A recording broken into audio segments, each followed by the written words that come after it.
Paste করবো বলে মিক্সির বাটিতে দিয়ে রেখেছি। এবার আমি পেস্ট করবো, এর মধ্যে সামান্য পরিমাণে একটু নুন দিয়ে ধনে পাতাটাকে আমি পেস্ট করবো। তারপর আমি কীভাবে ধনিয়া চিকেনটা বানাচ্ছি আপনাদের সাথে শেয়ার করবো, আপনারা দেখতে থাকুন। আজকে আমি বানাবো ধনিয়া চিকেন, তার জন্য এখানে পেঁয়াজ, রসুন, কাঁচা লঙ্কা পেস্ট করে রেখেছি। আর এর ভেতরে আমি ধনে পাতাটা দিয়েছি মিক্সির বাটিতে পেস্ট করে নেব। আপনারা দেখতে থাকুন আমি কীভাবে ধনিয়া চিকেনটা বানাই। কড়াইটা আমি বসিয়েছি, এর মধ্যে আমি তেল দিয়ে দেবো। তেলটা আমার গরম হয়ে গেছে, এবার আমি এর মধ্যে পেঁয়াজটা দিয়ে দিচ্ছি।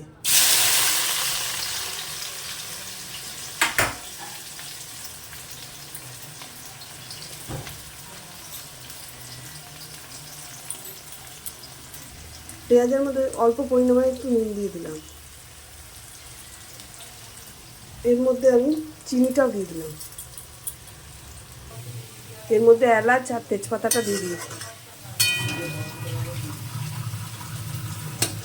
এবার এর মধ্যে আমি চিকেনটাকে ঢেলে দেবো।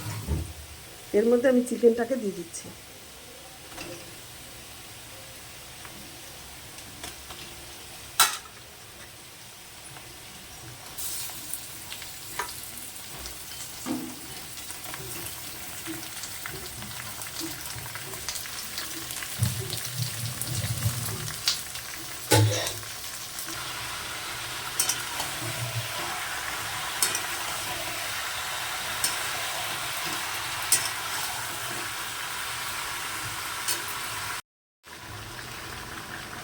এর মধ্যে আমি আদা বাটাটা দিয়ে দিচ্ছি।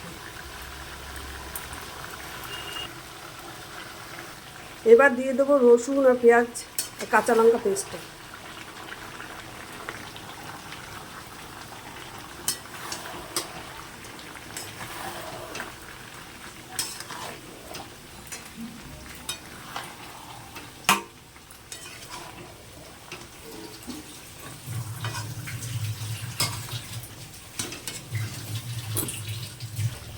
এর মধ্যে আমি 2 চামচি পরিমাণ মতন নুন দিয়ে দিচ্ছি।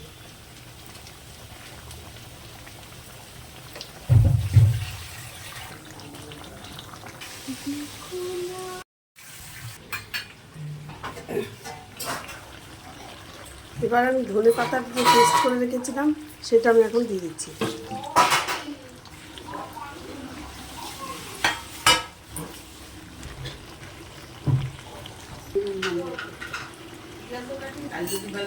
চিকেনটা আমার হয়ে গেছে, এবার আমি চিকেনটাকে নামিয়ে দিচ্ছি।